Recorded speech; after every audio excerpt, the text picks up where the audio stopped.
nimba cyarabuze ko cyagombaga kubura ari cyo cyonyine n'ibyanjye se n'iyanjye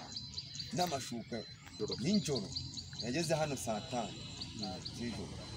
saa 8 ho ntiyari igihari nataha na saa 8 wese nimba naraje nkamubura nkabwira abaturanyi nkasanga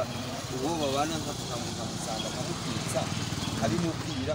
kadogo ntabikubwira ati yaraje kuko iryo joro aza gushaka abari njyewe bamwisiramu abangaba bose harabo ntabi ese nimba ikintu cyarabuze cyari kubura ari cyagira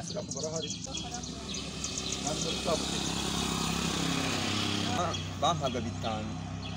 aho mwagiye musobanurira n'umuyobozi ibintu biba bimeze mu kariko gushaka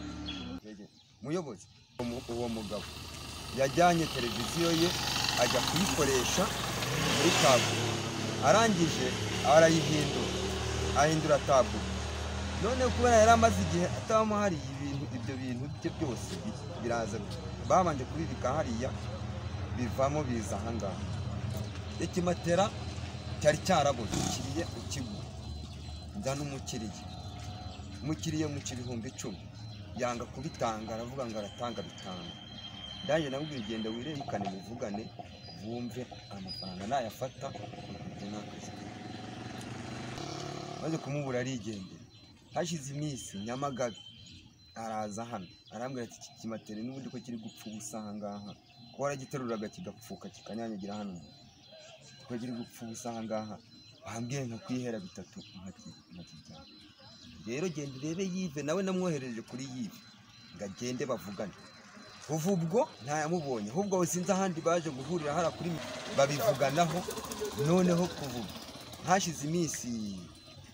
kinagihara ahangaha Nyamagabe nawe twarabaye impamvu nkeka ko Nyamagabe ari we wakibye nuko ari we wakigeretse ashaka guha kandi yazaga mu nzu wanjye ko ashaka niwe nkeka ko yabimenye ese atera wagira ngo ni nuza ni namatera bwa